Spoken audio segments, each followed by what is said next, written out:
All right, we're back. What's up? Branded podcast. What we up to? 7 now? 7, yeah. I feel like we've developed a structure. We got some content now. Last episode, I had a good response. Yeah. Daniel Biltmore. Can we say a Neptune affiliate? We can. Yeah, I feel like a Neptune affiliate. A lot of cool stories about his life and running into people, Abu Dhabi and stuff like that. Yeah. It's pretty incredible. So, yeah. What you been up to, man? Stand up. A lot of stand up. I did a show at Ben. My friend has a set. He's starting to do shows at Ben's upstairs in DC. I did a show there. The PA system was messed up, so I had to yell the whole time. I drove an hour and a half, right? So everybody was kind of getting spoken over because it was like in the middle of a bar. And I was like yelling, you give me 7 minutes and I'll make you laugh if you just shut the fuck up. And he did it. They shut up. They let me do my set, man.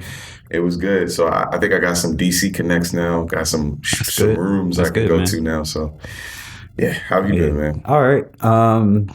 I didn't do too much in the past week. Watched a few movies. Checked out Suicide Squad, and then I watched Kicks. That was really good. Kicks was good. Yeah. Oh, we talk about movies. I watched like 10 movies in the past 2 weeks. Well, that's your thing. You always watch movies, man. I got the other podcast, Movie Schmovie, so I do a ton of movie watching. Yeah. So, yeah.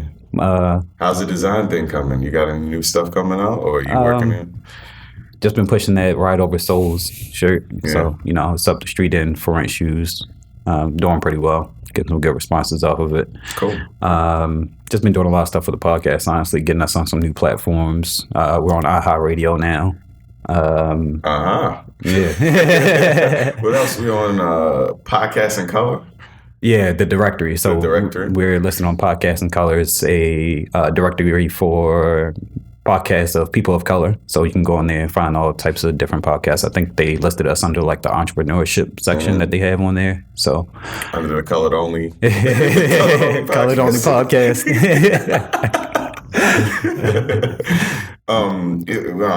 Google Music, iTunes, SoundCloud. So at this point, if you say you can't listen to the podcast, you're a fraud. You're a liar. Working on a few more platforms. So. We appreciate it. And also, just to shout this out, Bia Lakari's episode has been blowing up, man. It's like the gift that keeps on giving. Yeah. I think between like downloads and streams on SoundCloud, it's over 500 at this point. Yeah, but crazy. Yeah. To say that she has a listenership is an understatement. Yeah. Man. She has there's a Bia hive out here.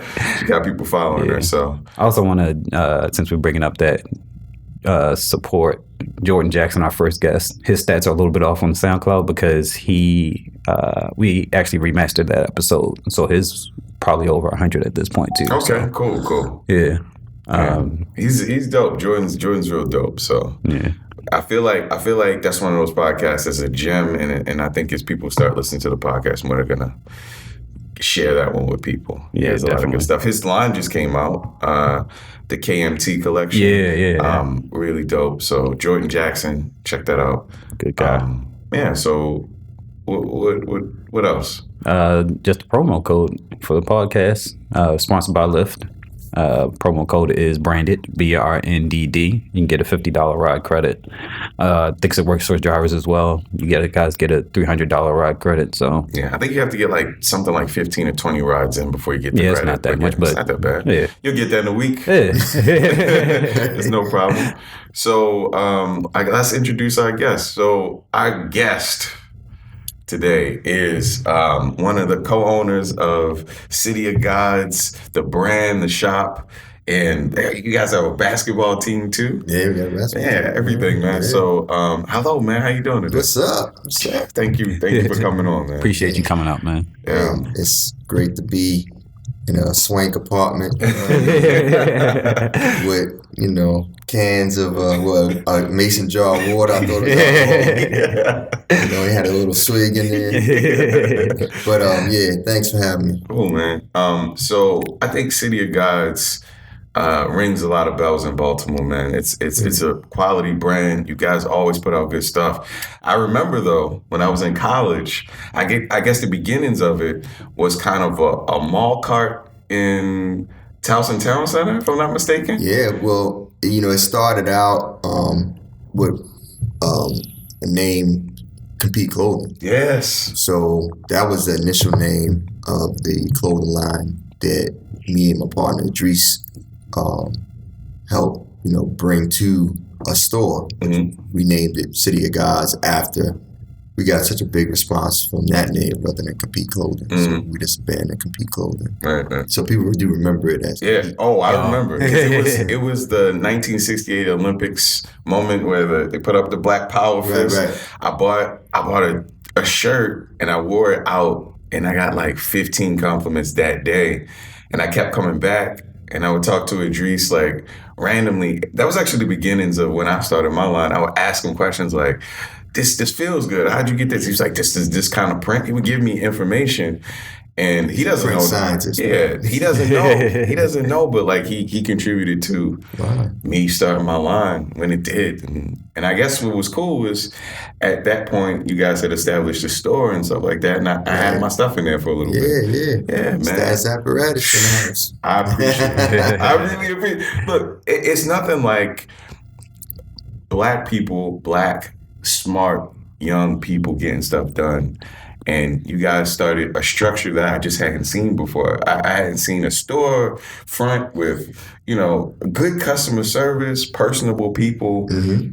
It was the first time that I had experienced a good version of a thing like that. Oh. Yeah, seriously, man. And how did you guys start the whole City of Gods thing? Where does it come from? What are the roots of it? Well, what you probably witnessed was we call cooperative capitalism. Oh, okay. Because we're capitalists at heart, but then we know from especially recent events that we want to support one another as far as blacks in business because it's not a lot of us, and it makes us look really good and valuable to America and the community if blacks can be more productive. So we took it upon ourselves to do a store that, had cooperative capitalism principles where you're not competing all the time, you're pretty much helping one another build. So City of Gods was really built off of 4 people who came together with 4 different brands. Okay. So we sold our brands in the store and we decided that we want to take our own money for what we sold, and but City of Gods would be the umbrella. Mm-hmm. So it worked for a little bit, but then some of my partners at the time, they were first, and that was their first time in clothing. So that brand really wasn't like popping. We had probably like a running start because we was competing. Absolutely. And they were like, man, this is too much for me. It's a hard game. They bowed out. You know what I mean? Yeah. Which it was cool, because I think you have to realize where your strengths are. And I brought on another partner named Mashari. I saw him doing, big things in the city. He was in the clothing for like 10 years. Wow. I was like, you come and be a part. And they became 3 people. We abandoned all our different lines. Mm-hmm. And then just went with City of Gods. Keep it simple. Yeah. People, it was kind of hard for people to understand, like, what are y'all doing again? Right. So what was that whole timeline from you going from Compete, then transitioning into City of Gods, and then into 2 years, because Compete was around 2007. Okay. And then we transitioned to a store 2009.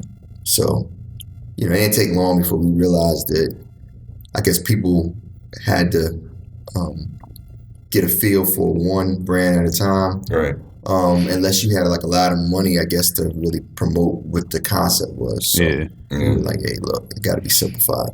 So City of Gods was really built off of half of my partners was like, yo, I want to do, the City of Gods, the movie, which was, that cult classic in Brazil. Which is great. And, I like that too. But then on the other side, we were like, hey, what about the conscious side of it where people could really, benefit knowing that, they got a God force inside. We was like, yo, that's dope. Yeah. So we were like, all right, let's go with that name because, put the S on it.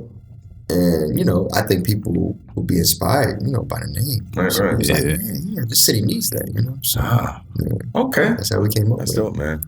So with your pieces, it's pretty clear that there's a lot of effort that goes into the prints, the embroidery. If you're a designer or if you're a fan of good fabrics and stuff like that, that there's a lot of care that goes into it. What started the obsession with trying to get, textures right, feels right for print, embroidery? When did that start around the evolution of your line? I think we dress in a way in which we kind of design the way we dress sometimes. Okay. Where I don't always wear all of my stuff all the time, like an outfit. Right. So you know what I mean? Like, it's like, yo, you don't got a city guy's hat on. I'm like, yo, I don't need, I just need. Honestly, nobody goes in a lot of times and buys a whole outfit unless I think they're lazy, Yeah. I just want to buy this whole set, you know what I mean? So we don't dress in sets anymore. We kind of like mix and match a little bit. So I mix and match my clothes, and so we'll design with the things we want to wear. Okay. And that inspires us. And then my partner Idris, I give a lot of credit to him. He's been in graphic design, and Donte, you probably know, he knows what colors would go on what textures and what kind of paint, what the effect would be. And I had to learn a little bit of that coming into the game. I knew what I like to see. And, we do 3 things, I think I told you that before. Concept, 3 C's, concept, cut, and colors.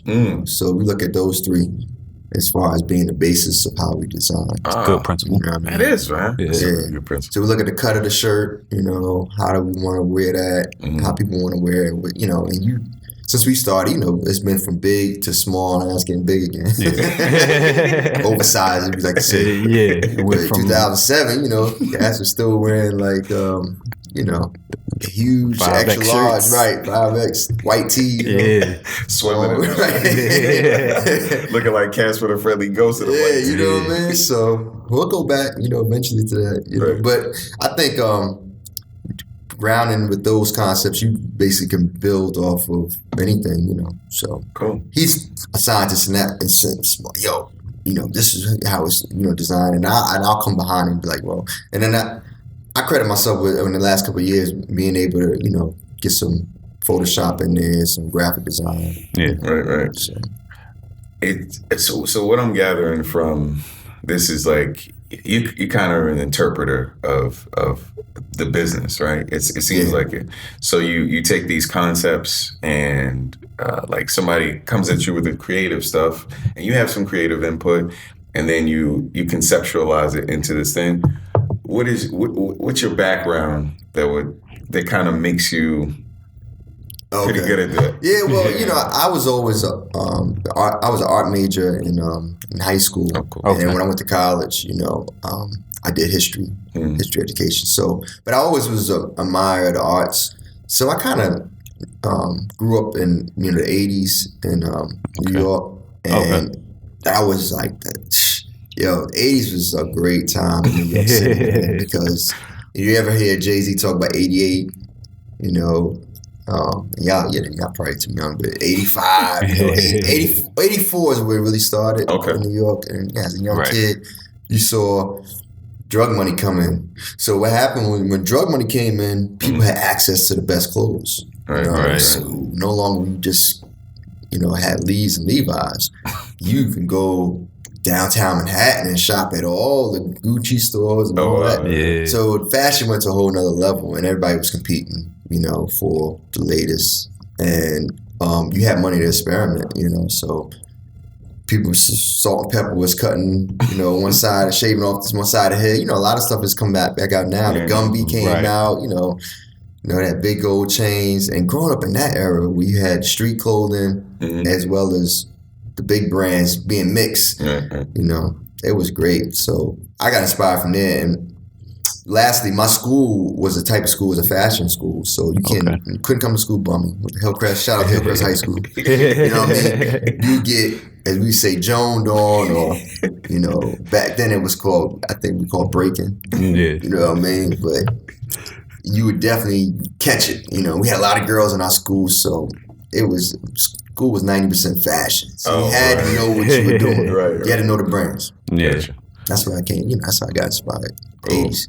So how'd you get from NY to Baltimore? Morgan. Okay. Hey, that's where I went too. Yeah. So when I came to Morgan, the 90s kind of quieted down a little bit, I saw that, everything went to black, you know what I mean? Platinum era, P. Diddy. So people were definitely more refined with their looks, but, people still wanted to be unique, and Baltimore didn't have that at the time when I came. It was kind of like everybody was following one another. Oh, okay. And you saw that it was no real standout. When in New York, it was like, you had to tell somebody what you're wearing. You know what I mean? Because you like, you don't know nothing about it. You ain't up on this. You know what I mean? I want this. You know what I mean? It was so many different brands you were exposed to, but here it was kind of like, well, we don't know that. You're not in the in crowd. It's like, what? You don't even understand what I'm wearing. So that's because a lot of people down here didn't even have access to it at that time. Yeah, have access, the internet's changed that, man. I know, right? It's like a world market now. It's changed it. So you can get everything. So that, it was basic. And then Baltimore started coming up, man, I think in the millennium. Yeah. And I saw that, like, man, everybody's trying to pick their own way. I don't need necessarily verification from somebody. Right. Well, all right. So I have a question related to that. So obviously we're below the Mason-Dixon line, still considered south in some ways, right? Technically. And what that means in a lot of ways is that fashion is a little slower in terms of people picking stuff up. I mean, there are obviously groups of people that do. But how do you create something that's both dope and not too forward that people will look at it and lose their minds in your store? You know what I mean? Yeah. I mean, I always look at it like if you're, one step ahead is not good. 2 steps, you're good. Right. 3 steps, you're going to lose people. You know what I mean? So you can't really be 3 steps ahead unless you can wait around for it to come, come around, So 2 steps, you're good, where you can say, hey, look, I'm right with the trend a little bit. Right. 3 steps is like, I don't care about making money. 3 steps is like, I got to get this out here, and I don't care if it's weird, whatever. 1 step is just, you're in the category with everybody else. That's special. But 2 steps, we're about the 2 step, you know what I mean? Like, sometimes we'll come out with some stuff and be like, man, that's just too far ahead, just chill, scale back. You ain't gonna get it, right? But if you're like a cutting edge brand, you could do 3 steps, but you have time for people to catch up, right? What I mean, if you're Dior or even if you have some of these streetwear brands, like Supreme, they can wait, around for you to catch up to them, right? Yeah. So, but if you're in the mainstream, you probably have to stay right in the middle, right? Yeah. So what made you keep your roots here? Hey, I think that a lot of people say, you don't get support in Baltimore. Like, that's not true, because we got support, early on. Like, people were like, this is nice, I think because we was trying to bring that New York aesthetic here. Like, this is a store in the hood. Or gentrified hood that is really nice, you know what I mean? And we didn't just do it with, making it look like shout out to my oil stores, you know what I mean? Like oils and incense. So many of those. That's basic, slack shell. I mean, we kind of like put molding in and made it look like a Georgetown in DC. Shout out to Georgetown. Word. But, you pretty much brought that aesthetic into a small shop in the hood, and people were like, wow, that's interesting. So when we did it, it kind of attracted people like, okay, I see what you're trying to do. And then we print 5 designs every week, new designs. Wow. Yeah. So we do, like 20 a month, and we only do 12 or 13 each design. So people were like, wow, hey, every week you coming out with every week we coming out with new stuff. So that's more than what the majors do, you know what I mean? That's incredible, man. Now we'll do variations of the same. We try not to, like 5 or 6 designs we'll keep repeating because it's so popular. Yeah, right. Other stuff we'll probably be like, it's not coming back out, not the same colorway. So we'll keep it a little bit different. Yeah. That's super dope. Yeah. You got an assembly line, man. That's dope. Wow. I think you're right about loyalty, man. I see people with City of God stuff all the time. Really? I think that people are intensely loyal here. In fact, like I think when they don't mess with anything, they don't. Right? They leave it alone. Yeah. But when they do, they getting 50 versions. Become a damn rat or snitch and not mess with you. Right? People in the county don't have nothing, you know what I mean? Yeah. Suburbs, like, yo, I heard you a snitch. What do you know about, you know? Snitching is the worst thing you can do in Baltimore. Right. Yeah. Of all the things. Set somebody's house on fire. Right. Did he snitch? Nah. Right. It's so weird, man. But yeah, we're a town of principles. It's a working class town. Yeah, of very loyal. Yeah. Very loyal, man. And they seem to be very loyal to the City of God. So I'm that's God bless, you know, because we try to be loyal to them and you know, make sure that we don't jet somewhere else without taking care of, you know, the city first, you know, because they deserve nice things. They deserve nice events. You know, we've done hundreds. Well, I think we had like 150 events at the store over the years. Wow. And never had any violence. And let me take that back. Somebody did get knocked out. But it was justified. Well, that's different. Right. That's different. Yeah. He was drunk and doing something. Somebody just knocked this dude out. I was like, yo, you kind of deserve that. But I mean, no violence. That's good, man. Police are good with us in that area. The neighborhoods, you know, they love us. That's white folks. Yeah. White folks with $400,000 homes love City of Gods. I'm like, what?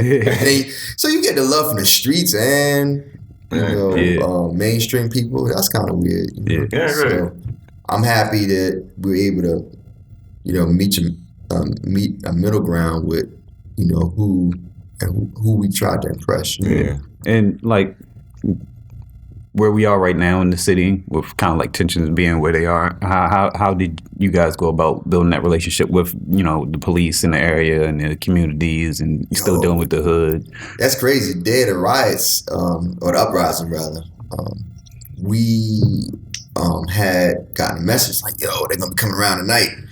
So we don't have any gates on our actual store. It's just straight up glass. But in the hood, you know what I mean? Well, gentrified hood, let me say that. So, but, you know, that's kind of unusual for, you know, we had maybe like 1 or 2 break-ins, but it was only because we kept our clothes out, you know what I mean? So that was attractive for anybody. I was breaking my store. Right. But, we got word, the community association was like, yo, we're going to help protect your store. I was like, wow, that's cool. They got the call. So they went around like 13 deep and walked around the community that night of the uprising. And we're patrolling, and a crowd came through, you know, you know, my people, you know, came through, you know, like, you know how we get down, you know, we're just looking for what to get into. And they were standing outside. I heard my store and were like, yo, we're getting in there. And then some people in the crowd were like, nah, don't go in the City of Gods, man. They good people. Don't do it. And somebody was like, I don't give a shit. Going in that motherfucker. I understand. Back in the day, I probably be like, let's go in. So I get that part. But I heard the community association was like, well, we're going to be here. You know, if you decide to break in, we're going to be here. So they were like, it was like a little competition a little bit, but not in the sense like we're going to stop you, but we're watching. Yeah, right. Yeah. So the crazy thing is I heard that, 2 things. A dude was like,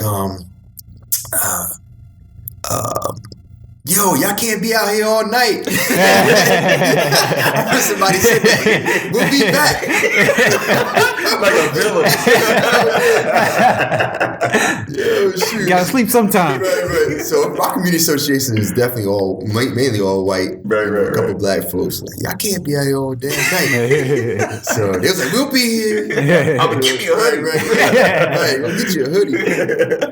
But then one of my friends was actually in the crowd persuading people, you know what I mean? Oh, well, that's good. You know, he's angel on one side of his shoulder and devil on the other.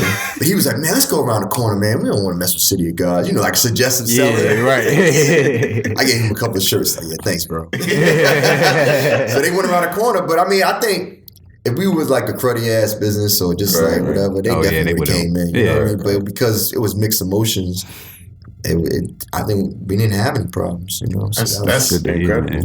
It's incredible. And on that note, I think what people from the outside looking in don't understand is when you're in a particular situation where you don't have much and you have an opportunity to gain a little bit more, you'll do what you have to do to survive in these situations. And that's what people don't understand. Like a person that robs doesn't rob just because they want to rob. It's because they feel they have to. Yeah.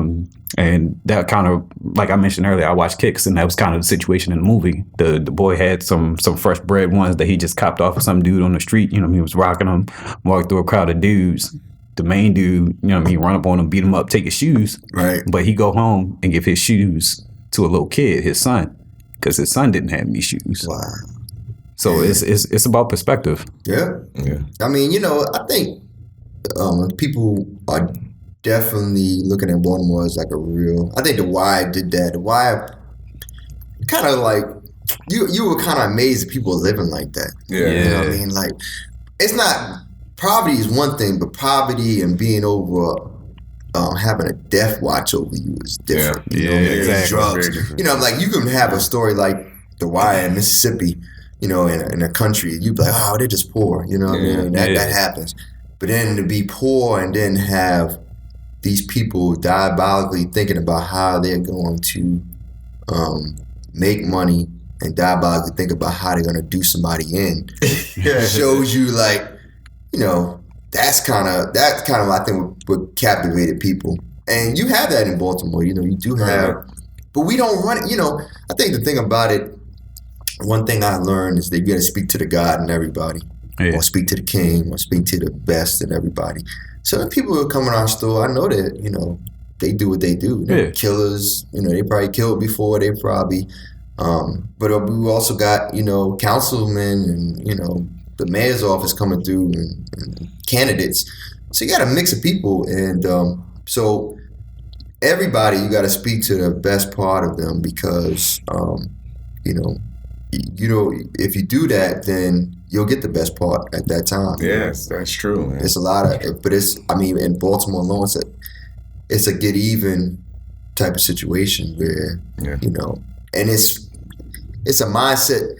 It's not just now. I mean, it's been going on for 40 years. The murder rate in Baltimore, people don't forget. It's like 300 in the 70s. Like 400 people died. So they weren't dying of freaking gunshot. I mean, they were dying of knife wounds, you know. Which is way more personal. Way more personal. You gotta run up on somebody face to face. It's way more personal. You know what I was thinking about, man? I grew up in Waverly when Waverly was different. And I remember I saw a lot of crazy stuff. But I never took from the city that was all it was. It didn't define it. You know what I'm saying? Like, I never felt like that was the only thing that was happening here because I knew so many good people. And even the people that, you know, kind of work, people do stuff for a reason, like Donte said. And finding out how people work, and people have complexity to them. Even if they don't seem like it on the surface, everybody has some complexity and it's to them. Good people, you know, it's a lot of good people who want to do the right thing. You got to put that opportunity here, but you also got to have a way for to resolve conflict. And I mean, even from Black business standpoint of view, and from the promoters to artists from in the city on down to, you know, the accountant to the doctor. You know, Black people, we complain a lot of times. We don't really know how to resolve, you know, our issues. Well, I think other cultures have a better grip on it. You know, for us, we're ready to like go bananas on somebody that does us wrong. Because we've been so fucked over, you know what I mean? So you want to, you know, you be like, man, I can't believe that happened. I want to do something real bad to hurt that person. Where white people are like, man, you're a fucking asshole. Fuck you. And they'll move on. Here, we're like, I don't want that motherfucker. I want to get that motherfucker back. You know what I mean? I don't know what Asians do, you know what I mean? It's probably along the same as what white folks do.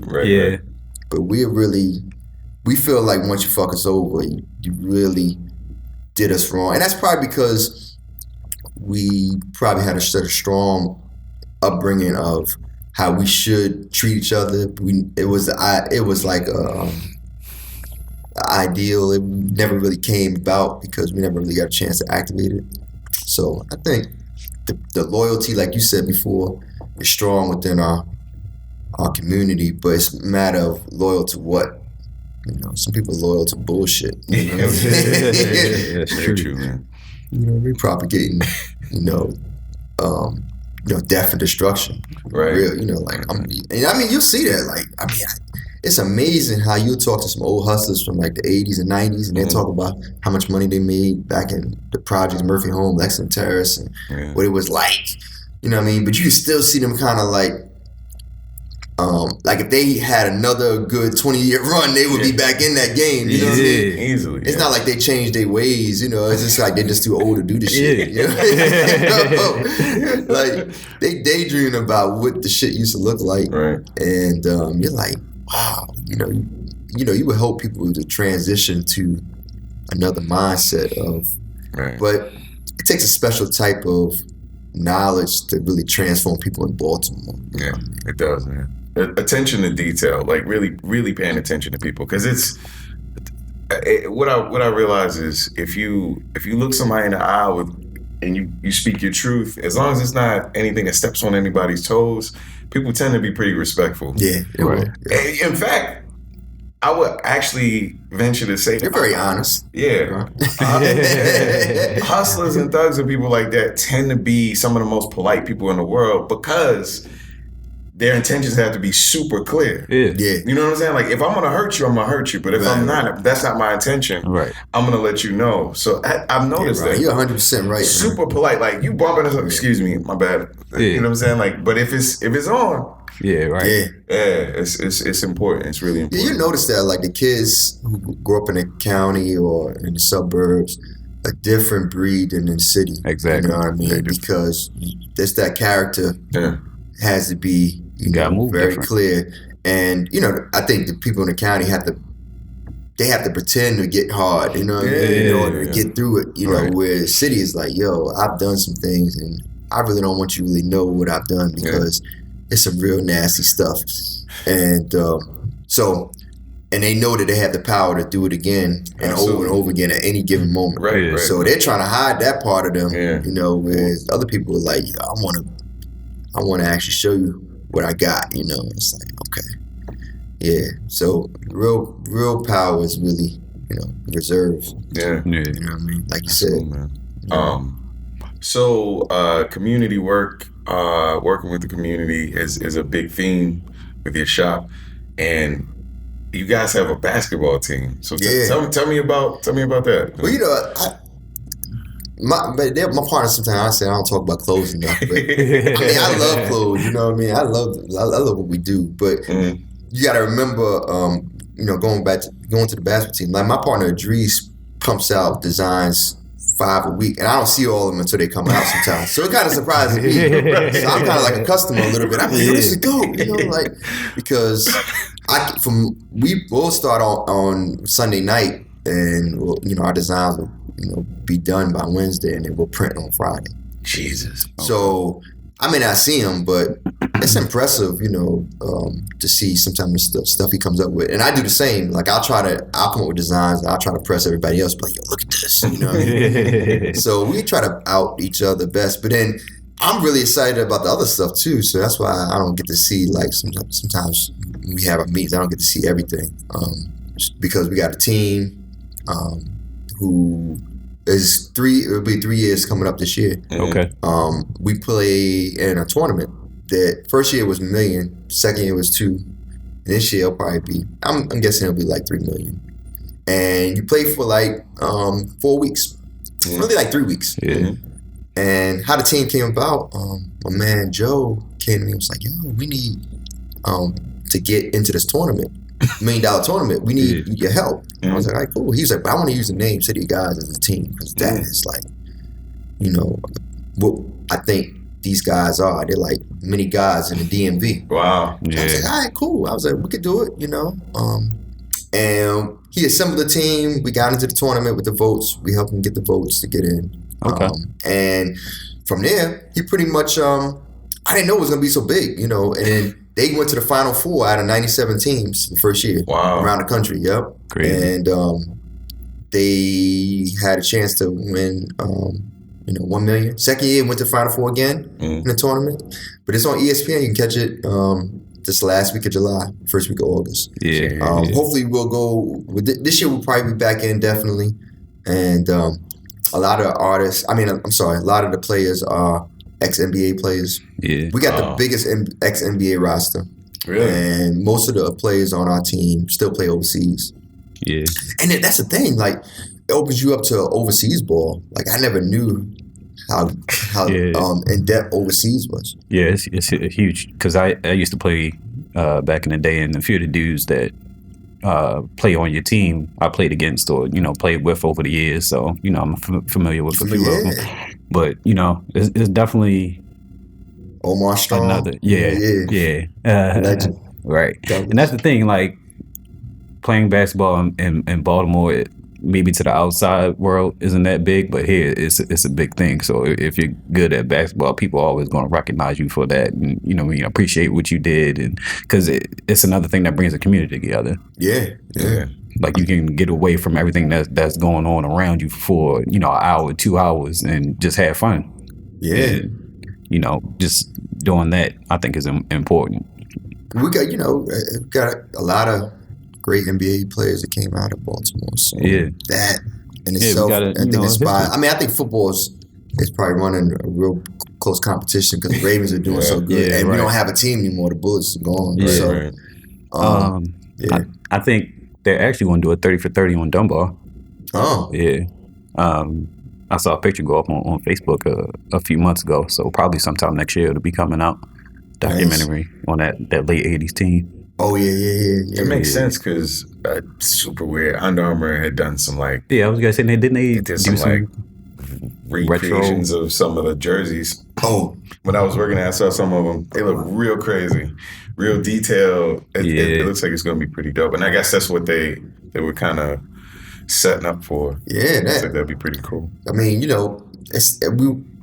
it's not a basketball town. I don't think like it used to be. Right. That's because I think NBA's not here, but you definitely still got these AAU teams and everybody else putting in work. So. I mean, Team City of Guys is sometimes it's more popular than the store.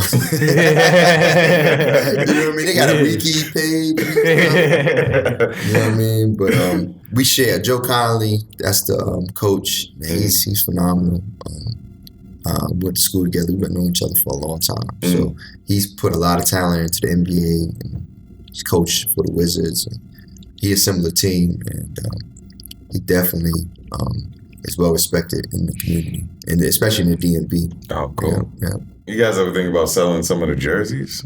Yo, like maybe not, even if it's not a particular player, like a jersey. Well, they make the jerseys. The tournament does. If you ever go to the.tournament.com, and you'll see like all the highlights from our team and the jerseys. You can buy them anytime. So we didn't really like the jerseys that much. We thought they were good. Yeah. So we redesigned them. We redesigned the logo and gave it to the tournament, who runs the tournament. And they were like, oh, this is cool. But it was kind of late. We didn't get a chance to get it. Gotcha. So this year they're saying that we'll have a chance to design our own stuff. So really? And we're trying to bring the tournament here. Oh, yeah. That'd be love. So if you check on my IG page, they came down to visit our store. The CEO, I think the chief officer of operations, they came down and they want to look at one of the facilities, probably Copper, as being one of the, because they do 4 regionals. And they do the big one on ESPN in New York, Fordham University. So I think it's a good chance. One of them, I think the most positive, they're going to bring probably something here unless something falls through. But cool, that'll be really nice. I'm gonna try to be there. It's incredible. Yeah, what they want to build it up to is like, I think 2000. I think they only said 2017. I'm sorry, 20 years from now, they want to build it up to like a $40 million tournament. Yeah, so they want to have your if they could get like Allen Iverson to play and Tracy McGrady on the same squad, you know what I mean? That'd be like the biggest to actually tournament play ever, man. Yeah, you have your fantasy, Yeah. Because remember that year, the last NBA lockout, like all the players were playing pro-am. It was like everybody. Yeah. It was every player. Like they would come here, like LeBron was playing here. Right. Yep. Okay. So I think what's going to end up happening is the only thing about that is that Allen Iverson would not be in shape as opposed to like some of the people playing overseas. Like, they're in great shape. I mean, because they're playing in China or whatever. Right. So it'll be. I mean, unless you really have to be right out of the NBA probably to really work it good. But I mean, because we saw that because they had one of the teams this year had Jason Williams and. Who's the other former white chocolate they call him? Oh, Bibby. Mike Bibby? Yeah. Both of them was playing on the same team out in LA, for the tournament. Wow. How'd they do? Nah, they didn't do that well. They did all right, but... Because Mike Bibby got big. Like, he got muscular. He's like a big dude now. You don't have it. I mean, if you're not playing in the league, these guys are competitive. I mean, so you're playing against somebody who's playing in, who's the top person in Turkey. Right. You were good. I mean, it brings good name recognition. Yeah, right. I think that's the big thing. Was he in Arizona or something like that? Yeah, he went to Arizona and he played for the Kings. The Kings, right? Both of them played for the Kings at one point. Yep. Mm-hmm. Jason Williams. Yeah, so that's cool. It's the team, man. But I love that. We're gonna build the stories around it this year. We're gonna try to add some fashion into it. Okay. This past they did a documentary. We had a partnership with Monumental Sports, which is the owner of the Wizards, Capitals, and the Mystics, and the Fraizer Center. So they did a documentary on City Guys. So look it up on Monumental Sports. What? Okay. They documented City of Guys, the team. That's incredible. Man. That was their first documentary. So we were their first stars. Yeah. So they want to Monumental Sports. Shout out to Monumental Sports. They want to build it like what is it? The S Network for Yankees or what's the Orioles? MASN. Yeah. So hopefully they keep it going, but hopefully they file next year too. Yeah, that'd be dope. Well, you definitely got our support, man. If we can help out in any way, just let us know. Get y'all on the court. I might have to start practicing now. Donte, get back in there. Cool. What other community events do you guys do? Like, do y'all host things in the store? Oh yeah. We just did a Thanksgiving homeless giveaway. Okay. To homeless breakfast, and I was really touching. Seeing people come through. We went out, handed out. Jawan was like one of the organizers. Shout out to him and what he did. He went out and handed out tickets. The day before Thanksgiving, and that day they came and got free breakfast. We had a lot of donations. Mi Rancho is our restaurant next door. They donated some stuff. Other people, I can't get the names right now, donated a lot of stuff for the breakfast. So that was touching. One of the most touching things, and this is real. Talking about community, man. We had these kids come in like 8 years old, and they were coming to get like clothes and eat. And we were like, where y'all coming from? At first I looked at them, I was like, oh, they're just little kids from the street. Yeah, right. Yeah. Then I looked at them real closely, man, they were homeless. No lie. They was like 8 years old. Jesus. Wow. I mean, you thought you were in a third world country, bro. And I was like, what? And we were just like mouths open, like, yo, this is happening in a modern city. Like, they didn't have no haircut, shoes. Oh, they was dirty. And yet, like, what? How did this happen? You're just looking at them like, how did this happen? Yeah. So, I mean, you could almost see like a teenager, which we did have some teens come through. Right. But you get to see 8 years old. Yes, I'm not lying to you. So Stokely from Shoe City was there, and of course he does a lot with Rock Nation, Emory Jones. I was taking a snap at him, and he was like, I can't take no snap right now. And I was like, what's wrong? This is before I saw the children. Yeah. And he was just saddened by the kids. He was like, look at these kids, man, I can't. And I looked down, I was like, oh, shoot. Like, these kids walked like more than a mile to they heard about it. Yeah. So Stokes was like, yo, I'm going to take down their number, see who their mother is, and see what's going on. I'm going to get them stuff in Shoe City. And they went outside. We had some clothes out there, and they were searching through the clothes. trying to get their size. And so it's like, man, y'all don't do that. Don't go through the clothes. You know what I mean? Like, he didn't want them to be humiliated, Yeah. So that was wild. So I called him that night. I was like, what's going on? What can we do to get, what's up with that? I mean, some people, like I told my wife, she was like, yo, that shit, it's no need for people to be like that, in our city, Right. And I think that's what you saw in The Wire. It's like, it should amaze you. Like, yo, a dude is living in an abandoned house. Yeah. Like, for real. Like, right, for real. Like, that's how it's going down. It's third world. And I told her, I was like, yo, look, it's some real stuff out here that you just don't see. Right. You know what I mean? Because it's hidden. Yeah. But, I mean, it's some straight up third world poverty going on. And so that blew my mind, and to really say, look, we're nowhere near where we need to be as a people, and as a city. And the other thing that blew my mind real quick was teenagers came down. They were home. I mean, they look like definitely much older than they look younger, but they like the streets had aged them. Yeah. And they came down to get some clothes, and so it was wild, man. Just seeing that homeless drive. But we do that. We did the homeless drive. That was wild. We have a Cool Conscious book club. Oh wow. Okay. So we read once a month. Everybody comes together to read, and then we pretty much try to get local authors to come and speak. Oh wow. And then we'll go out once a year and do like a community service with the books. Try to get people to read. Pretty much K through 12-year-olds to read. Wow. Yeah, so that's real cool, man. Yeah, that's dope, man. One of the better things that are going on. We got some stuff coming up in 2017, to get back. But I'm really learning a lot more about how community organizations need to be run, and to build our city back. To come back. Stand Up Baltimore. Shout out to Stand Up Baltimore. D Chase. He's really a genius, is probably trying to organize the city. And y'all have heard of Joshua Harris before, Green Party candidate. No. Yeah, he got 13% of the vote. Really? Yeah, and for the mayor race. Jeez. He's right around the corner from us. Right. Okay. But it's some changes coming up. Got some new councilmen. Okay. So we're looking forward to working with them, as well as some corporate people. We did Miami Sports. We want to work with Under Armour coming up, and Nike came down to our store a couple of weeks ago. Really? Wow. Yeah. I actually met the person who designed the KDs, man. Really? They came to shop. Okay.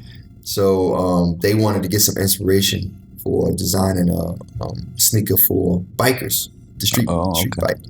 That's dope. That's a big culture in Baltimore. Yeah, right. Huge. So it's crazy because they're 2 years out. They're like, we want to start now so we get ready by 2018. Right. Wow. Do something. That's what people don't understand. Like those big companies, man. Like the stuff that you see now, they've been it's gonna take us like working 2 on years. forever. I mean, you saw when you were at Under Armour. Oh right? man, I was there for stuff they putting out in 2018, 2019. It's crazy to watch the process. They let you in the room? Dad, you must have been privileged. So I was like, they're like, my computer's not working. Like, is that those are new steps? Like, yeah, that's the new stuff. I'm like, oh man, that's dope, man. So yeah, so they came down to get some inspiration. So we're gonna hopefully we can work with Nike on helping them with that shoe, bringing the shoe out. Yeah. Right. And I want to work with them, and I also want to work with some of the bikers as far as trying to create a bike park. We talked about it. You heard about it before. But I think if they get a bike park going, the city guys can help bring some attention to trying to get a certain type of segment of the bikers out there to ride legit. Yeah, legitimize it. Yeah. I mean, even if it doesn't take everybody out of the street, you still get people to say, you know what, I think that I could do something with this and go worldwide, and who knows where it'll spread, but I think you could get people on board with a new way of thinking about bikers. Like you just can't look at them as a menace.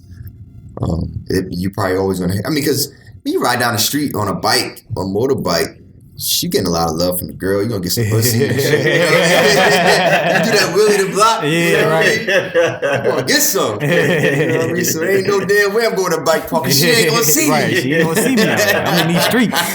If your face on a poster, you got a show, that gives some legitimacy to it. But people get excited. You can be like, look, I got an event. Right. Yeah, I'm at the park tonight. Right. Come see me. They still ain't nothing better than that damn street cred. Right, exactly. The street cred is the shit, you know. Because I mean, you literally have people who stay in their blocks. I mean, you hear the stories, like, right. People will stay in their blocks for weeks and months on end. Yeah, I have conversations with people like they haven't left Baltimore, like they don't know anything outside of the city. Like don't this is all. Yeah. I didn't really believe that until like a couple weeks ago. My man was like, yo, I ain't gonna mention his name. Mm-hmm. I mean, this dude has a nice job and he's, does really well for himself. So he can afford my man was like, he don't want to leave Baltimore, right? I was like, why? He was like, man, he told me that he's just happy here. He don't want to go to Atlanta. He don't want to go to Miami. He don't want to go to Caribbean. And a part of it was probably fear, but that's how people are, man. Yeah. The world is a beautiful place, man. It is. And we're in such a small part of it. Yeah. Like once you start traveling, you'll really see how much of the world there is. Yeah, it's important. It's important to like. I tell you the weirdest time for me when I had some like change about life, and I was like, this is different. I was in London. My mom was just like, we need to leave the country. She took me to London when I was 19. I saw a Russian woman, lighter skinned Russian woman, like light skin, like black, with a Russian accent. Talking to somebody that had asked her a question and she was speaking Russian completely. Like imagine seeing like a Rihanna looking woman speaking Russian. Right. It's the weirdest thing in the world. But what it does for you is like, there are other people. Yeah. In this world. So there's videos on YouTube, like there are people in Japan. They have a particular name for them. I can't remember it, but You're talking about the black people in Japan? Yeah, they look like us, but they speak fluent Japanese. And they'll talk about, the biases that they have living there, and like people will give them a English menu, but they speak full Japanese. I have a documentary about that on my server, man. It's like about black people that live in Japan. It's like I know what term you're talking about. It's like something. Are they original people of Japan? It'll be like their parent is American and then they moved over there, whether they were in the army or something like that. But one of their parents is originally from Japan. They'll be born in Japan and raised there. Like they'll go to school there. Right, because like they're in each part of the world, the original people typically, if you go back far enough, are jet black. Yes, absolutely. I mean? Like the original Japanese are like jet black, Chinese jet black. You know what I mean? But Philippines definitely go, and you'll see. Yeah, definitely. So before settlers came and got mixed in. Yeah. That is the wildest part, to see how jet black Hawaii, the first Hawaiians, Samoans. That makes a lot of sense. You know what I mean? Yeah. So I thought, I thought you were talking about that population too, but we just had a book. Hafu, that's the term. What it called? That's it. Hafu. Oh wow, it's HAFU. That's the term for like biracial, because it's like black and Asian. Is normally what they're referring to. I gotta look that up. Yeah. But I mean, it's that's a hot topic when people start discovering like what the world looked like before it got Westernized and Europeanized, you know what I mean? Because they did a hell of a damn marketing job on selling Western culture, you know what I mean? Right, yes. They just lightening it up, you know what I mean? You didn't really see yourself in the picture, for a long time. But you got to understand that culturally we're the life force of America, and if we did not exist, if you look at the trajectory of culture, everything from music to catchphrases to language to math, let's talk about arithmetic, all that stuff is rooted in brown people. And the sooner you know that, I guess that informs how you view yourself. You carry yourself in the world, man. If you knew that you were a descendant of a king, you know what I'm saying? You tend to be a little more. But you know what? The crazy thing is, like, no lie, 2 days ago, I was talking to this fourth grader. we were talking about, archaeology, and he was like, yeah, but white people, yeah, they definitely were the first people, as far as on the earth. Yeah, he was dead ass. Oh my God. You know what I mean? And I think for my white listeners out there, you definitely have to do the research on who the original people were, because if you honor your ancestors, then you probably have more appreciation for us and what we contribute. Exactly. And for my black people out there or other, same thing. You know what I mean? But so I think he was into probably the race worshiping. You know what I mean? Right. Where he was just like, I'm probably. As a fourth grader, nobody was there to tell him. Yeah, right. Look, in this day and age, that black people, everything originated from motherland. Yeah. You know what I mean? So we have to start all over again for a lot of people, because people say they don't want to know about black history or black, but then if you don't, you become irrelevant. Chinese history is dope. Japanese history is dope. And what they contribute, we want to know about it. Yeah, you got to do the same thing. And we kind of had that conversation on the last episode about a lot of influences coming from those eastern parts of the country, maybe from like Taiwan or coming from Japan, and then they'll hit here, and then that's when they'll go worldwide. But a lot of the influences that we get from here are from those other parts of the world. It's just that we have a bigger stage to put those things out. Exactly. Yep. Hollywood is great, man. As far as like spreading the message. Yeah. And a lot of people don't know. I told my daughter, I was like, yo, you know what Hollywood is, right? It's like, it's ancient wood that they used to use to cast spells. No, wood. I didn't know. Holly. It's a type of wood. know that. Holly wood. So the wood is what was used in, I don't know if we could say medieval times, but it's a spell, So we got to try to break the spells. Yeah. Because people got spells on them. Yeah. The sooner you have I think you can enjoy media, but you have to have a critical eye at the same time. And the messages that kind of get pushed out. That's what your show is doing. It's important. It. Blackness. Man. Blackness. As I speak into this white microphone, blackness will spread. Darkness is. Darkness. Yeah, but it's. I think white people have to be comfortable, and that's what I tell a lot of white folks that. And even I have a lot of white friends too. Yeah. Well, enough. But I could tell them, hey, look, you got to help us be a better people. Yeah, exactly. And you owe it to us, because y'all had, your time, and now it's time for... Got a 300-year head start. Yeah, right. You got to help us out. And you got to, and I think when they get that message, depending on who you talk to, it's like, yeah, you're right. You know what I mean? Yeah. I think this is a particularly, so I think of any time of the history, this is probably the hardest time for white people. And this is why I say that. We've been inconvenienced forever, right? Forever. Through racism, inequality, and stuff like that. And it's just recently that there's some level of accountability for racism, for, some of the things that culturally biased things that are kind of happening. And having somebody be accountable, putting them out on Front Street about it, is something very new for them. Yeah. So to tell somebody like, what you said was problematic just now, and they're like, what? What do you mean?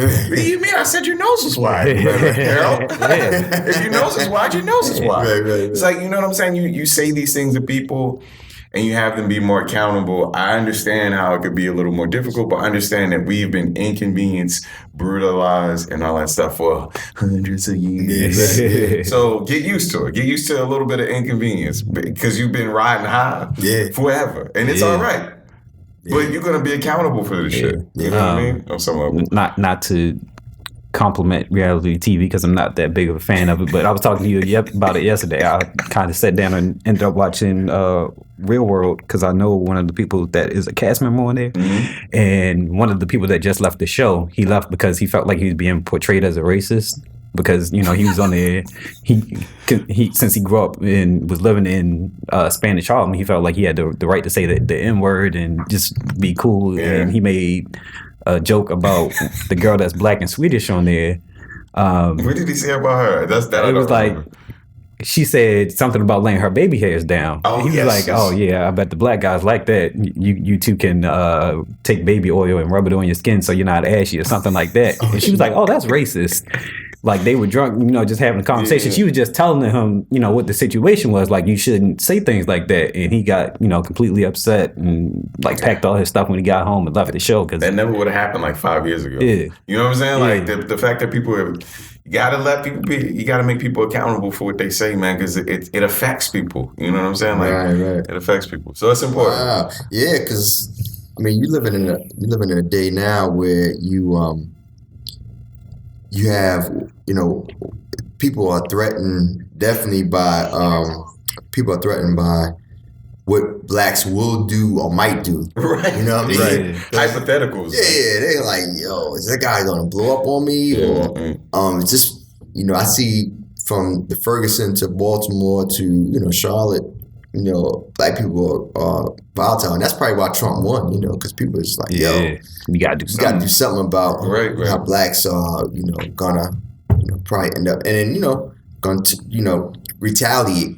So you're worried about the retaliating factor, but the biggest thing that you could do probably to help ease tensions is to give, full attention to the problem. And then also, like you said, come to a level of like, I gotta understand what's going on here. Right. And I think a lot of people are not willing to do that, and they're gonna put the country at risk of, like we already saw us being separated. Right. That isn't like, I don't care about your freaking problem. Fuck you. And, right.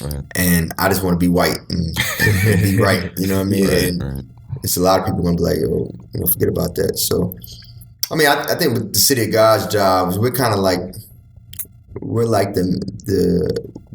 the clothes are really like a way we can talk to people too, and get certain messages out there. Some of the stuff comes with themes, but it does cross a lot of different barriers where, you could reach, with the t-shirt, you could reach a lot of different eyes. Right. So, we'll put like messages that make people think and get people talking about, what is God, who is God's, and making our city. We're like the medium between what's could be, as far as being a greatness and, people being average or just struggling. What I mean? Like, all right, let's do something good. Let's do something great.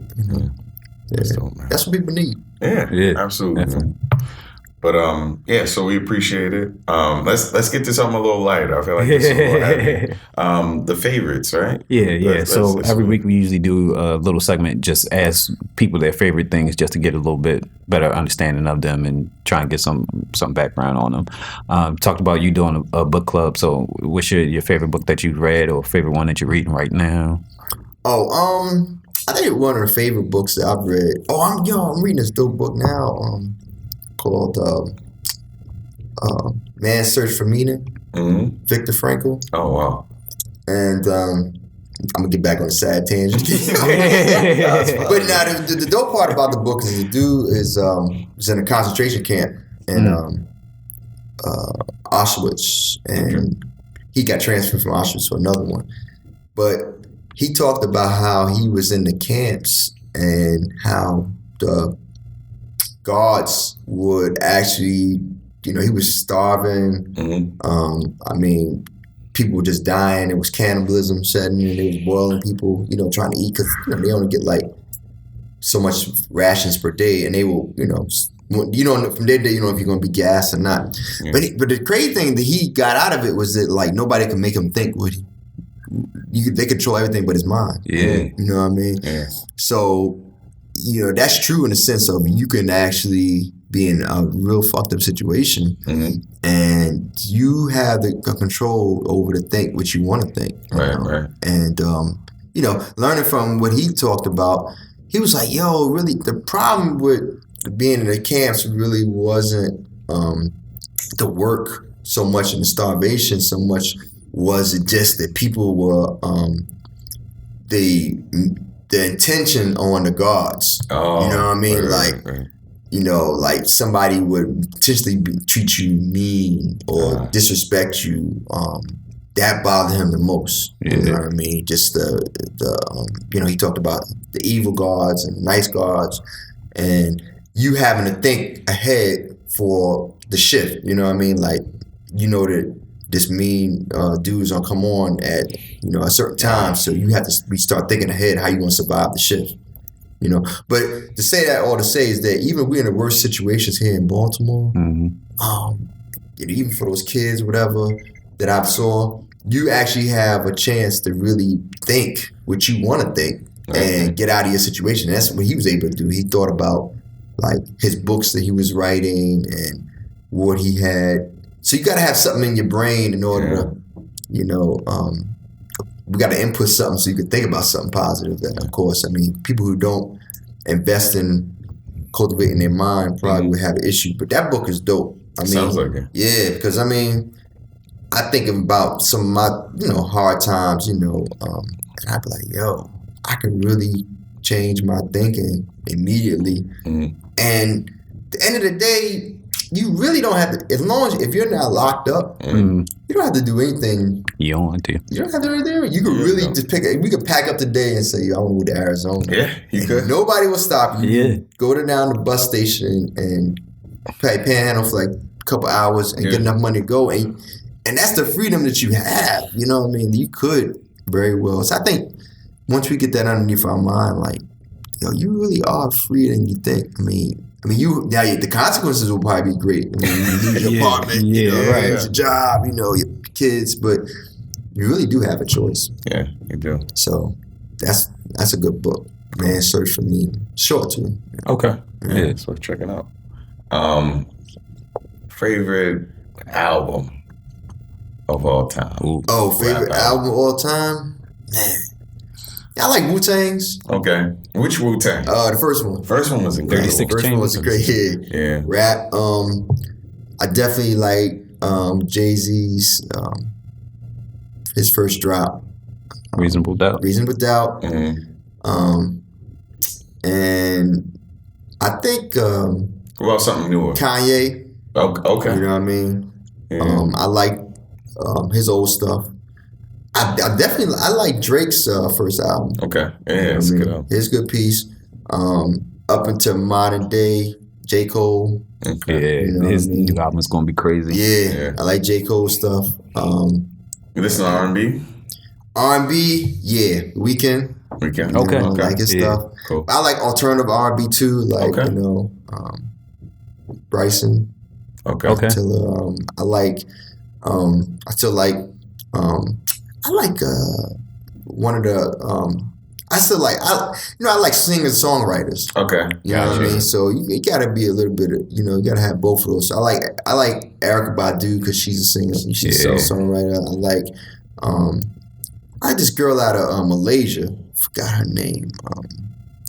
But she's up and coming, man. But I like the people who definitely gonna put it down. R&B is definitely evolved now. It's like the new R&B. Yeah. I love that new R&B, The Weeknd, and I like Chris Brown, some of his stuff. Yeah, that inspires me. But is it Una? Yeah, Una. Yeah, I love her, man. Yeah, she has a song with Usher. That's pretty good. Yeah. So like along that same mellow vibe, I'm into it. You know what I mean? Cool. I gotta listen to De La Soul's new stuff. Yeah, I heard it was good. Yeah. I heard. You hear the new Tribe album? De La Soul and Tribe. Yeah, I haven't heard Tribe. Tribe. New Tribe album is crazy. Yeah. Okay, it's crazy, man. It's a good balance of old school sound and it's modern at the same time. They're in the same wheelhouse as some of the older stuff. I think like I kind of got the feeling. I like Midnight Marauders. That's one of my favorite albums of all time. All time? Right? Yeah. But like, imagine like an evolved version of some of those songs. If you kind of feel that vibe, it was good, man. That's a good album. I've listened to it like 20 times since. All right, I'm gonna get on it. Thanks. Good, I gotta. It bumps. Yeah. Looking for that new Kodak Black. It's coming out. It's coming out soon. You know, I listen to like 21 and these new dudes. You know what I mean? But I mean, the beat. I listen to Gotti. The beats are just incredible, man. I mean, even like Ray Shrummer. Yeah. I mean that. They make hits. Yeah, they make really good music. I can't even front on that. It's uncomfortable how good some of those songs are. Yeah. Right. They got a whole album of singles, man. Yeah. And you're like, I hate that I love singing. Exactly. It's lyrical content. It's not for lyrical content, you idiot. It's for you getting high. I mean, that's basically what the rhythms are for. It's for you having a good time, getting high, and I mean, the music alone does. Not that it didn't do good in the 90s and the 2000s, but now it's just like it's feelings. Yes. I wish there was more vibes. That's what they call it. I hate that everybody speaks the same. That bothers me a little bit. That does. You know what I'm saying? But I wish there was more. I guess Cole's gonna do it. I just want to hear rhymes. Just rap. I miss just hearing bars. Like where did that come? It like disappeared. Man. So you can mumble. You can mumble for a 16. So what'd you think about the new Innuendos he put out? I loved it. Yeah. For Kanye. Yeah. Did you hear the Wale response? Oh, already? Yeah. That must have been like a couple hours ago. Is it weird that it's happening like that? Like it used to be like, remember when like Ether came out? No, like when Takeover came out, it took a minute. Right. Well, you gotta think about we're in the internet age now. So people can bing. I think he said he initially wasn't going to respond at first, and that's what happened. Nas. Oh. Yeah, but so how's the Wale response? It's good, man. It's good. It's not like so. It's not a diss track. Like, don't believe the clickbait that's out there. Like, he's kind of like telling his own story from that perspective because, like, he starts on the track. He's talking. He's like, "I'm not a false prophet, but I've been like wounded," or, you know, something like that. Just kind of explaining his story. Then he goes in and talks about different situations about him being on the same track with Cole and not making the Blueprint 3 album and talks about his issue with Cudi. And, you know, it's kind of like the same thing J. Cole did. Like, I didn't even feel like he was dissing Kanye, but he was speaking on this is how what went on with him affected me. Like, he was one of my favorite rappers. I looked up to him, and now he's going through all these things. And, you know, one, he needs some help, and ain't nobody trying to say that he needs help. And we putting him on his pedestal when we shouldn't have. We should have, you know, treated him like a human being. Right. Yeah. I mean, I think that him coming out with Kanye is kind of like it's a Rock Nation assault against. You know, like Jay's like, all right, line them up, fire. You know what I mean? Like everybody is under management for Rock Nation, or is going to come at Drake and Kanye and anybody, and they're gonna try to. You know, definitely. I mean, I don't. Kanye, I definitely think that the Kardashians had, you know, a lot to do with his how he's making moves. So, I mean, a lot of people are attributing it to, you know, gypsy movements. You know, from that camp. You know, but I mean, because she is from Eastern Europe, so she may know something we don't know. Right. But I think it's definitely.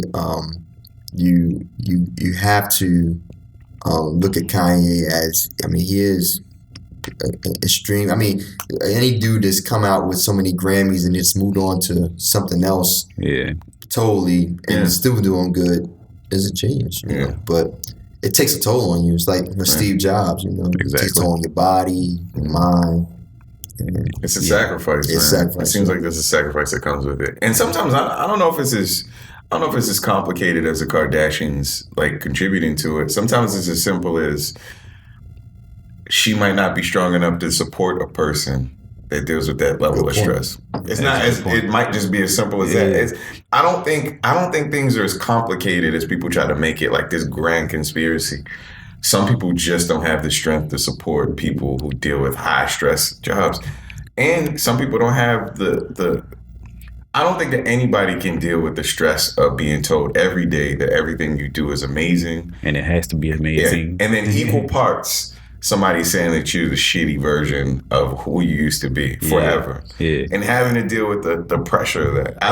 We can't attest to that. Like, people try to speak intelligently about that, and it's never happened to any of us. We've never had a version of that that's even comparatively even the high stress level. Yeah, high stress level doing 50 shows in 30 days. And trying to top your last season. Yeah. That's a problem. Yes. Right. I think that's one of his biggest problems probably is the fashion piece, because the cycle of that, you can't miss ridiculous. it. You can't miss you can't miss the, you can put off a rap album, but you can't put off a season, because the season's gonna come. And then figuring out, it's weird because like there's some fragmentation in terms of what Adidas does and what he does. Yeah. That's confusing. Like, people don't know that like some stuff isn't Adidas. Like, I got these Adidas boots. Those are not Adidas boots. Yeah, exactly. Those are Yeezy boots. Yep. Right. And he has Yeezy season stuff that's associated with the brand, and then his own. It's so confusing. Yeah, it is. And I think that has some fragmentation of the message. I think there's something to do with that too. Yeah. But he was right on when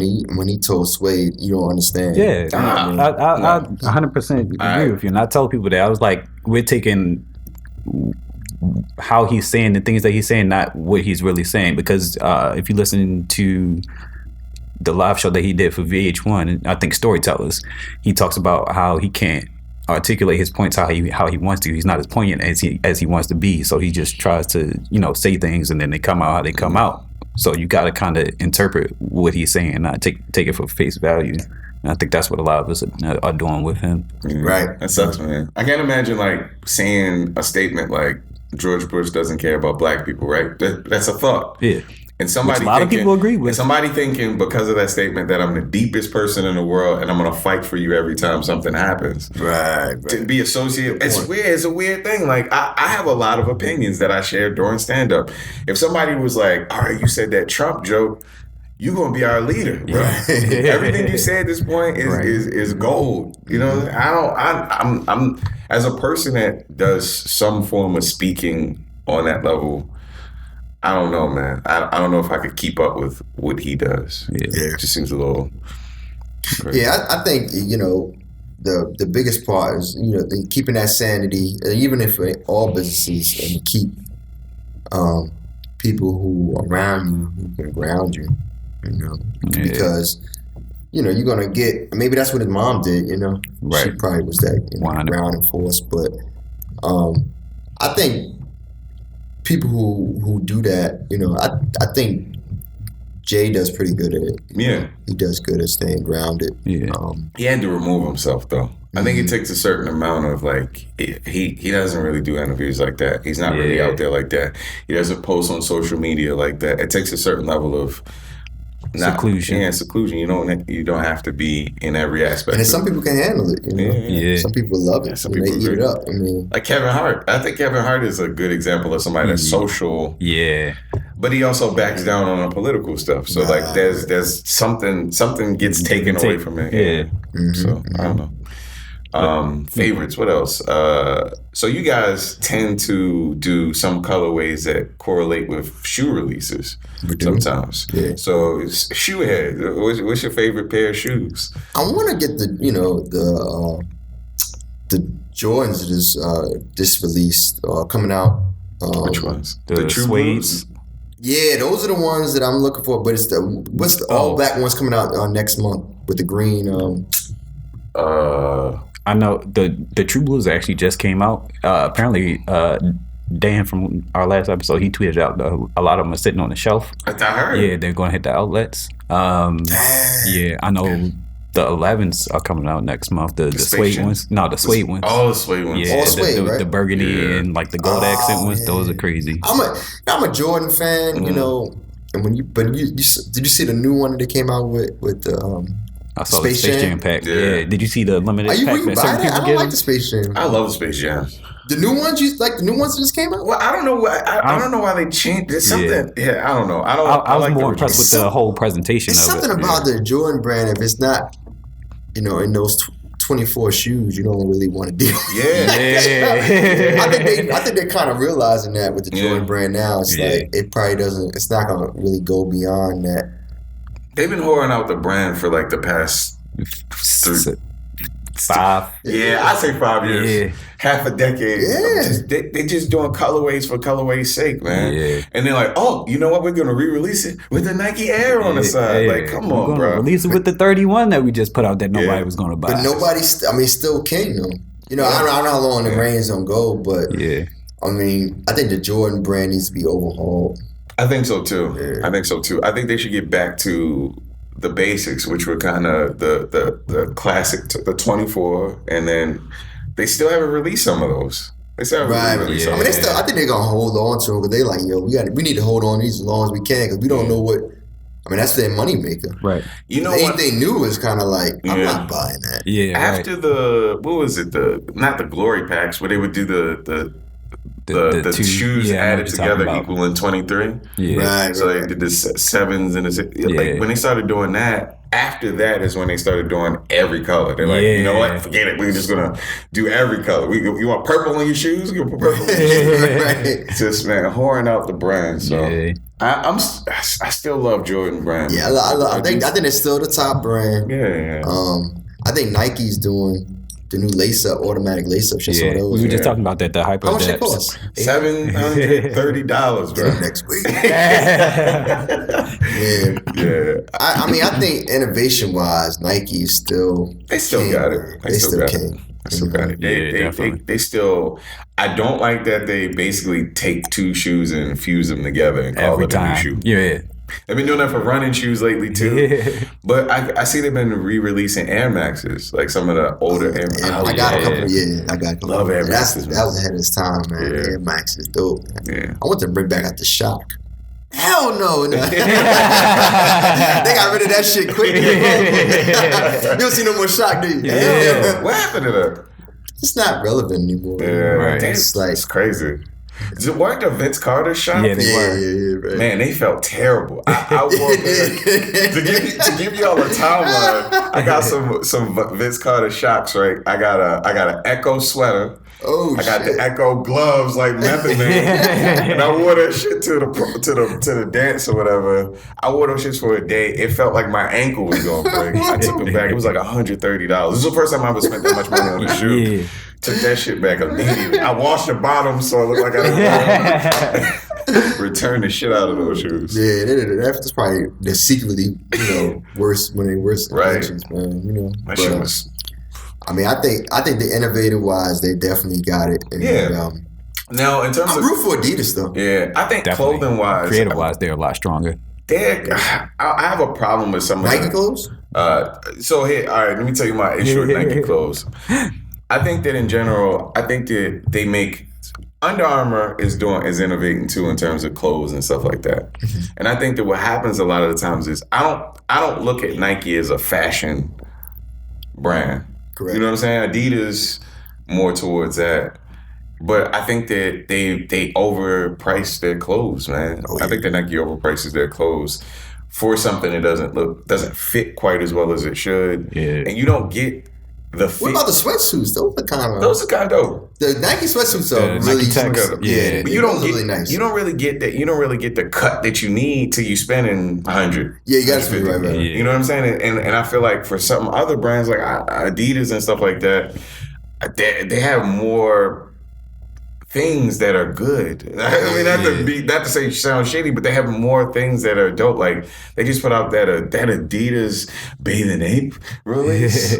Jesus Christ! Sounds crazy. Jesus Christ! The NMDs beautiful. That've been coming out. I just think that there's.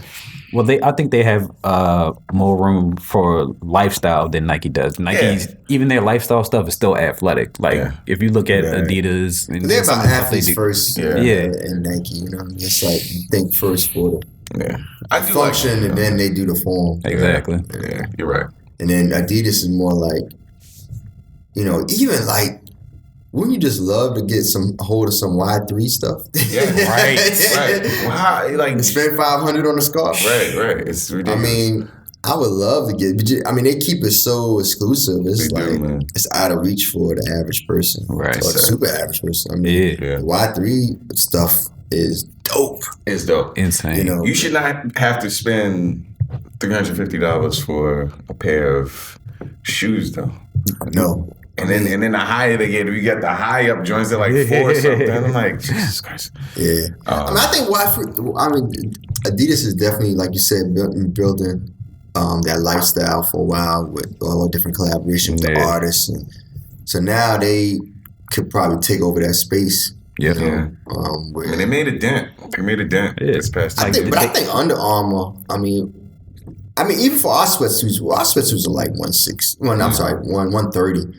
It's hard to, because of the cut, it's hard. I mean, unless you get a cheap cut, it's hard to price it under that. Right.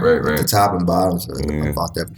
But I think, Under Armour definitely is probably, if they could probably take the lead on the whole thing. Yeah, I think so too. Yeah. They have changed. The cuts are nice. Yeah. They're really and they got that new line. The street stuff that they put out, I forget what they call it. We were just I was just talking. Say Jordan, our first guest, he was one that So I had my friend designs a lot of that stuff. Uh-huh. Yeah, so we talked to him about that a couple episodes ago. You should listen to it. Okay. But yeah, man, it's the streetwear stuff that they're trying to put out. And I even think some of the collaboration stuff that they did with like Roots of Fight, the stuff that they did with like the Tyson releases and the Ali releases, that stuff looks like almost like Supreme releases and stuff like that. Yeah. Because technically they should be the garment kings. Yeah. So and then they're young enough to do what they want. Like you can still mold the brand how you want. Yeah. Nike's kind of have their foot set in what they are at this point. Right. They just started doing commercials like that, which is pretty interesting. Yeah, that's true. Under Armour. Oh yeah. Yeah. The new Steph Curry commercial is dope. Make that old. Yeah. Jesus Christ. That whole campaign is make that old. So like, he had some things happen that he regretted, they lost and all that stuff. Yeah. So the campaign is make that old, make new history. It's dope, man. Yeah. It's a really good commercial. Like probably one of the best I've seen in a minute. Yeah. What? Yeah. Okay. I mean, besides the LeBron commercials. And the KD commercials. Yeah. I love those commercials, man. Yeah, the money put behind those people, it's insane. You have a team that's built to make sure you win. Yeah. You know what I mean? Well, to give people an idea of how much Nike makes, because it was Nike tried to buy Under Armour when I was there. They make more in a quarter than Under Armour's worth right now. Yeah. So they could technically buy land around Under Armour and function, but make a Nike campus around Under Armour campus if they wanted to. But you know what I mean? Like that would be petty. But but it's nice to see that a company that hasn't been around for quite as long is making a dent. It's nice to see it, man. Right. That needs to be. I don't like when remember when Dreamcast disappeared? I wanted the Dreamcast. Yeah, I did. Dreamcast I enjoyed should exist with PlayStation. And these things have to exist in order for other companies to get better. So. That's what happened with the sports video games. Like after NFL 2K was gone, Madden dominated, and then they got lazy with the design. I don't know that many people that play. Yeah. Yeah. You don't have a choice. You have to buy the game if you want to play a football game, and they can put out a mediocre product if they want to. Forever. Yeah, because what they will probably end up doing is buying Under Armour and not making it better. Yeah, I'm they be in models and shit. I really hope they don't. He said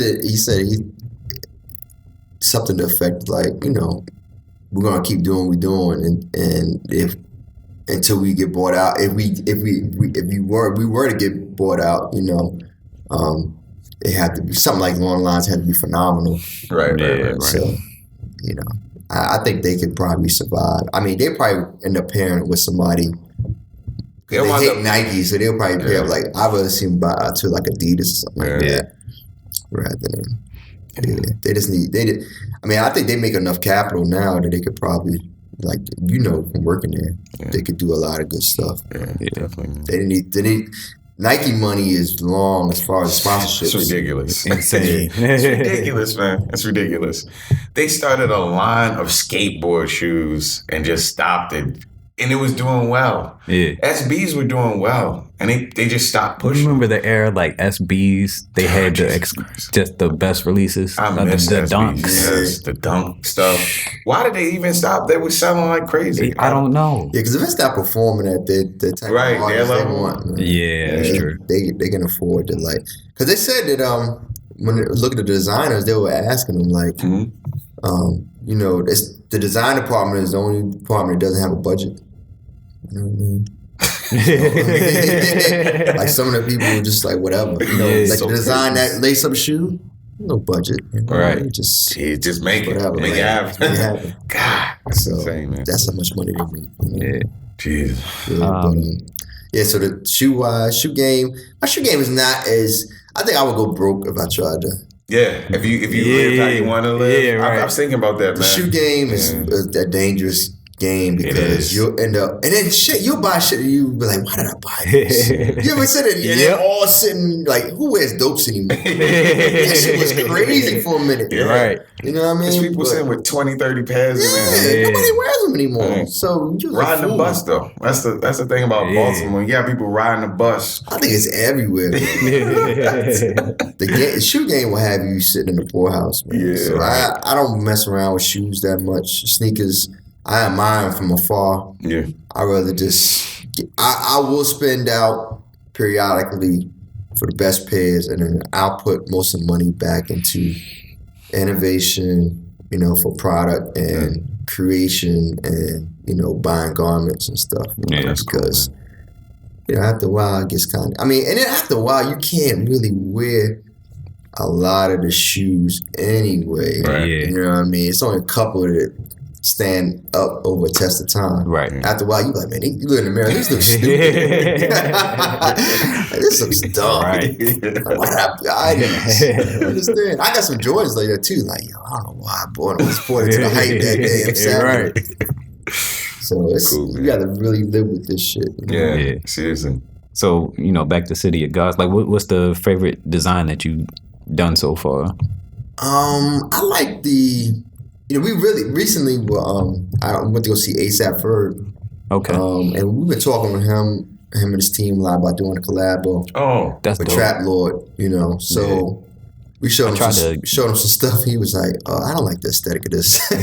So what we thought was hot, you know, doesn't work for Trap Lord. Yeah. So we're gonna go back to the drawing table and see if we can find out something that the Trap Lord is a little bit just a little bit bland, you know, we're a lot more colorful. Right. So we're going to try to mix it up, you know, where we can meet at a medium. So some of the stuff I thought was hot, but I like the recent, we do one called Geronimo Death Warriors, Indian Head. Oh, wow. Which is really nice. I like the colorway of that. And we got some nice stuff coming out where we're going to actually take like some of our older designs and just redo them. We have one called the Olmec Head, which gets a lot of popularity, but we don't sell some of the stuff. A lot of stuff we sell online, we don't sell in the actual store. Gotcha. Okay. So Olmec Head, it's a ancient Mexican. You've probably seen it before. Statue that we do that gets a lot of love, and we do a lot of the spotted tees, you know, like they have a lot of times you see the rock and roll tees that have you know, the bleach on them. We use paint. Okay. Splatter. You know, we call it a splatter tee. Oh. With this side. And I like just cleaner stuff now too. Like, you know, we got a collaboration with Fortune Boomin coming up. I like that design. You know, he's probably the foremost person that gets those mixtapes out on Spinnerella. And then if you're familiar with Prophet, shout out to Prophet Productions. Got a collab with him coming up. Okay, cool. You know, he's the film guy for the city. So those are the most interesting things we got coming up. And then we'll probably be doing some nice designs, probably downtown Lockwood for spring. Oh, nice. We put them in, yeah. When we find a lot of people come down and we're sold out of stuff, we feel kind of bad. Yeah. But we don't want everybody walking around with the same shirt. Exactly. Yeah. So, what do? You know, you can order it online, or we can probably space it out around the city where everybody won't see each other with the same shirt. So if we do downtown locker room, they usually ask us which locations we want. Dope. So we'll probably spread it out, you know, where people in the county can get it, people in, you know, DC, Anne Arundel, you know, can have the stuff. So looking forward to, you know, what's coming up in spring. Okay. That's pretty cool, man. You got a best moment that you've had since doing the brand? I think best moments are always like the anniversaries that we do. We do a lot of anniversary parties. We didn't do one this year. I think we're just gonna wait till our 10-year, Lord willing. But those are really dope because everybody comes out. It's like your birthday party. Okay. So that's a dope moment. And of course, when we do any collaboration, that's really exciting. You know, like we did it, you know, an event with American Express last Saturday, Shop Small. Oh, wow. So they came through the shop, and we had some, you know, councilmen, politicians come through, and it was some good, meaningful conversations. So, you know, the best ones are the collaboration between artists and the mini concerts at the store. Okay. You know, it usually ends up with a mini concert. So that's, you know, one of the best moments that we had because they bring all the girls out, you know what I mean? Everybody's undressed dope. I don't push like everybody wearing City of Gods, you know, it's to come as you are, but feel free to, you know, see what we got and see if it mixes with what you want to wear, you know what I mean? Because I don't wear City of Gods every day. You know? So it's important to really not overly do it because I don't want you getting tired of City of Gods. You know? I want you to come back when you feel like it's something really nice. Don't come down and just keep buying every week because after a while you got like 40 City of God shirts. You're like, I had enough. You know? Cool. So we have this thing called the Branded 10. It's like a companion piece for the podcast where we basically get every guest to do a 10-song playlist on Spotify. So if at some point this week, you know, make a playlist for us, shoot it over to us, and we'll share it with everybody when we put out the podcast soon. You know, when you get a chance. You know, I listen to incidentally enough, I got a playlist called London. Okay. So I like listening to a lot of artists overseas. You know. Okay. And a lot of them are actually, again, singer-songwriters. You know what I mean? And then in the States, I definitely like up-and-coming artists, rap in particular.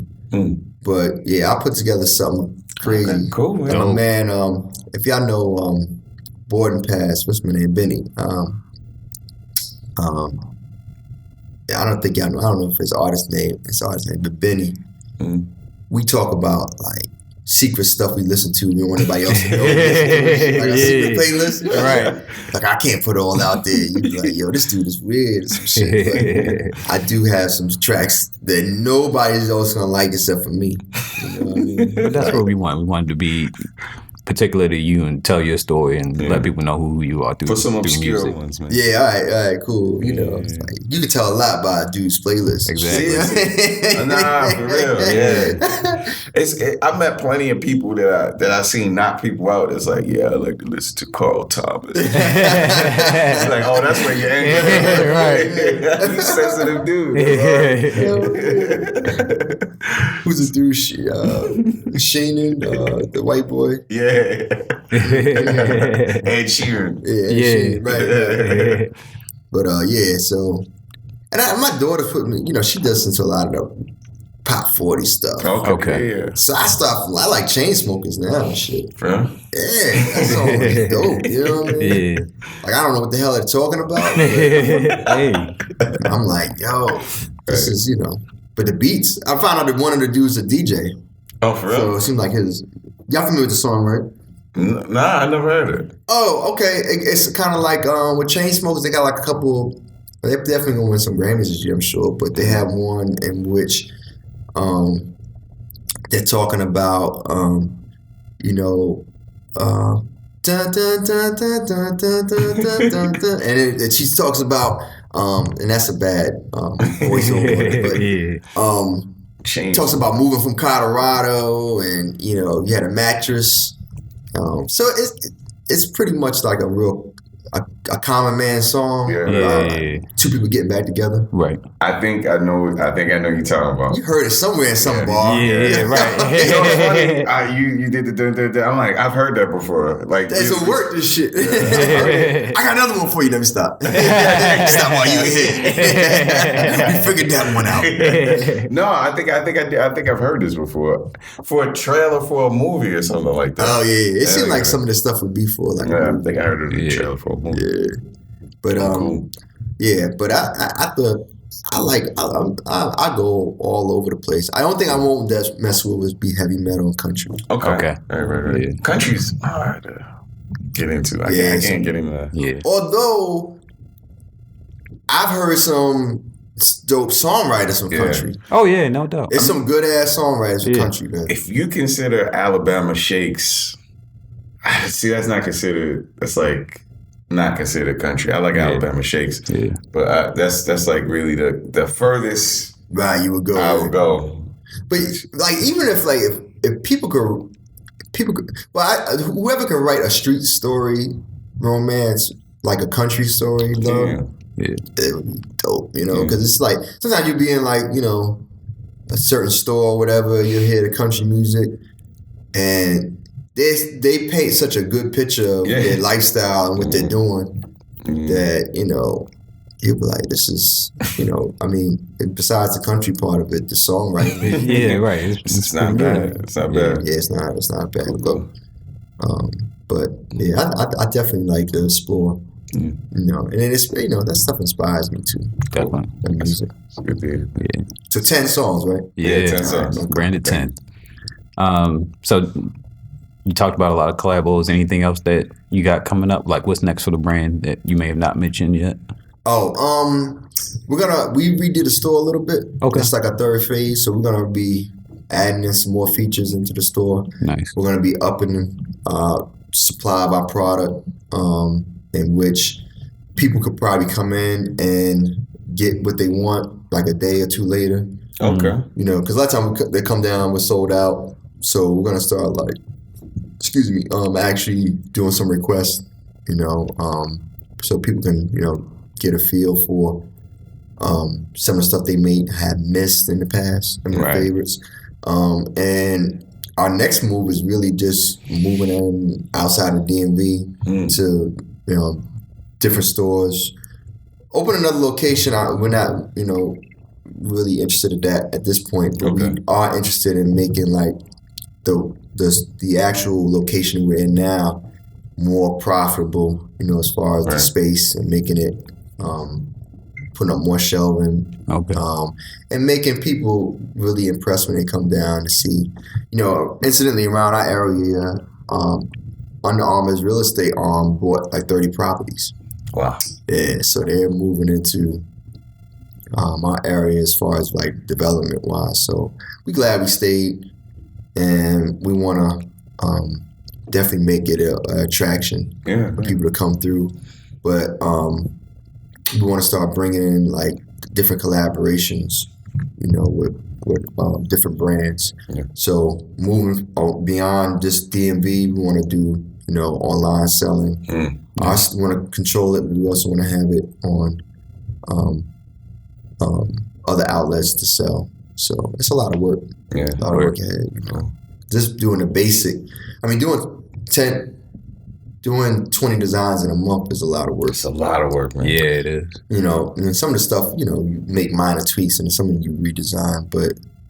And then we got, we got the book club, we got the team, and then the collaborations. So it's a lot to manage. It's a lot of work, man. Yeah. And they said there's so many. You need a lot of skills to be an entrepreneur. I may only have half of them. Like the other half is just like you get help on, or they fall by the wayside. Like some bills may fall behind because you're so busy. Because the fun stuff is creating, but paying your vendors and paying the rent on time and paying the PG&E. You're like, oh shit, I forgot that bill. So a lot of times we don't want to do that technical and balance the books. And, how much we owe out. So it takes a lot, it takes a lot to make your head spin if you really want to be not like a freelancer, but an entrepreneur. Makes your head spin. It seems like. Yeah. But you guys seem to have a good balance, man. Yeah. I think keeping it simple, is key, at this point. But then we have to actually up it up a notch.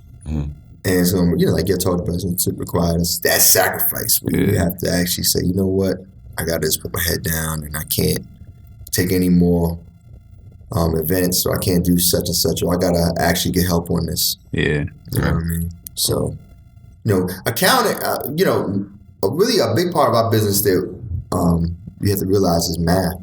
Yeah. You make sure your margins is right and make sure you can make enough profit. And especially if you want to scale it up. If you just want to stay where you are, it's cool. But when you start looking at scaling it and upping your production up to like 500 pieces per one style, right? That requires other manufacturing. It requires you to really get your retail side up. So that's the hardest part. Cool. Well, I think.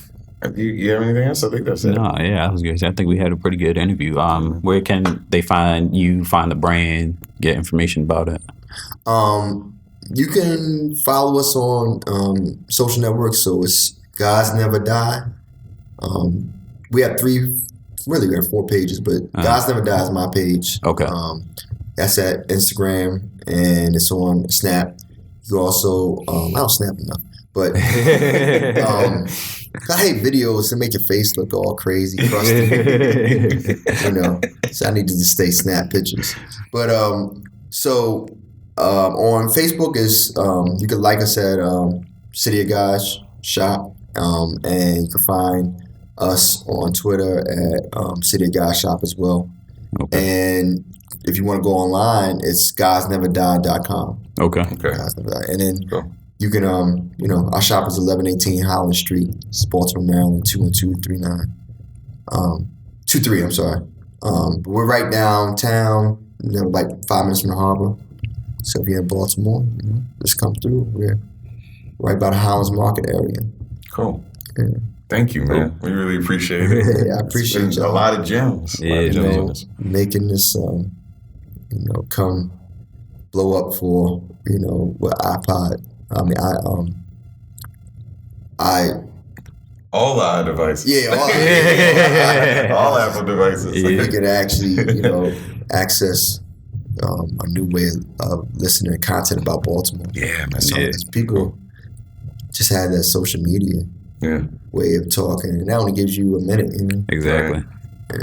I like long form. It's nice to hear, man. Because other podcasts, you really get, to get to know a lot more by listening. And if it's something different than a YouTube video, it's like you tune out all the visual stuff and just tap right into the audio. Right. Yeah. It's cool, man. Yeah. Well, thanks for coming on. I really thanks appreciate for making this happen. Cool. No doubt. Make sure you follow the brand Debonair Material. Website's debonairmaterial.com.